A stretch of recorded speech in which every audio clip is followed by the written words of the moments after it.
Pacifica Radio, I'm Scott Baba.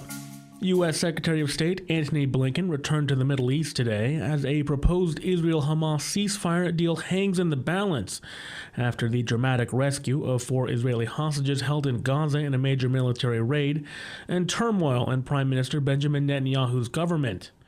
With no firm response yet from Hamas to the proposal received 10 days ago, Blinken started his 8th visit to the region since the conflict began in October. He met with Egyptian President Abdel Fattah al-Sisi in Cairo, but neither made public remarks.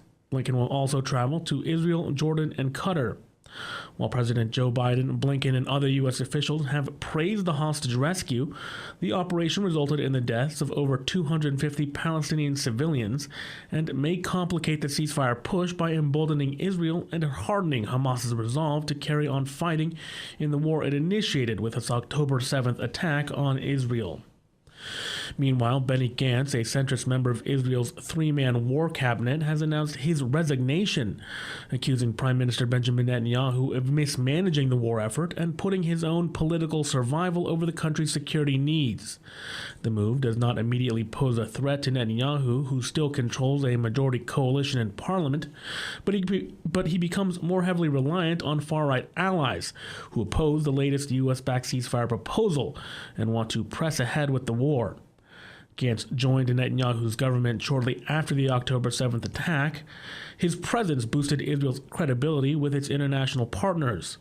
Gantz had previously said he would leave the government by June 8th if Netanyahu didn't formulate a plan for post-war Gaza. Far-right parties in the European Union made major gains in parliamentary seats over the weekend, dealing an especially humiliating defeat to French President Emmanuel Macron, who called snap legislative elections. In response, some ballots in the vote for the European Parliament were still being counted today, but the outcome showed the 27-nation bloc's parliament membership has clearly shifted to the right. The Christian Democrats of EU Commission President Ursula von der Leyen remained by far the biggest group and de facto brokers of the ever-expanding powers of the legislature, but the surge by nationalist and populist parties will make it much harder for the Assembly to approve legislation on issues ranging from climate change to agricultural policy. Charles de Ledesma reports. Far-right parties are making big gains in the European Parliament in election results that are rattling the traditional powers. Prime Minister Giorgia Meloni's far-right party won European elections in Italy with a sound 29% of votes, boosting her leadership at home and consolidating her kingmaker role in Europe. Meloni tells supporters her Brothers of Italy party has confirmed its status as the country's most popular party.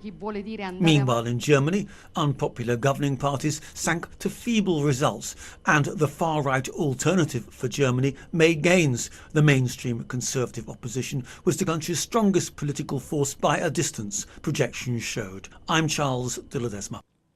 Switzerland's President Viola Amherd said nearly 90 countries and organizations, half from Europe, have confirmed they will be attending a Swiss-hosted Ukraine peace summit.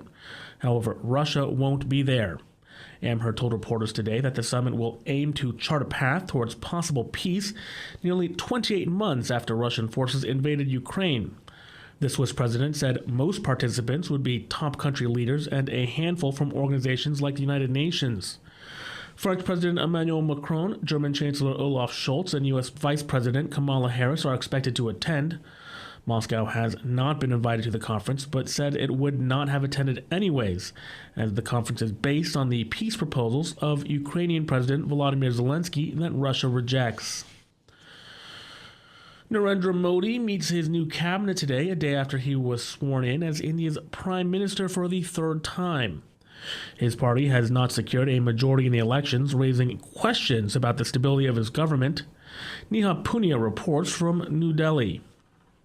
His allies have been given 5 cabinet berths. That's 1 berth for each of his regional allies. But there are already rumblings about the key positions having gone to the BJP, that's Mr. Modi's party's own ministers. They've seemingly retained the portfolios of finance, home, defense, as well as external affairs.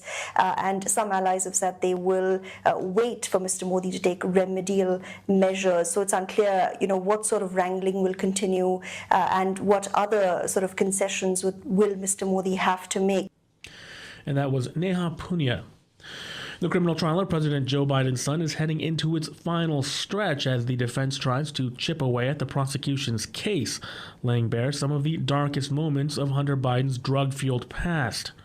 Hunter Biden's lawyers could call at least one more witness when the case resumes today in Delaware's federal court. It's the first of two trials Hunter Biden faces in the midst of his father's re-election campaign. Hunter Biden is charged with 3 felonies stemming from the 2018 purchase of a gun he had for about 11 days. Prosecutors say he lied on a mandatory gun purchase form by saying he was not illegally using or addicted to drugs. For Pacifica Radio, I'm Scott Baba.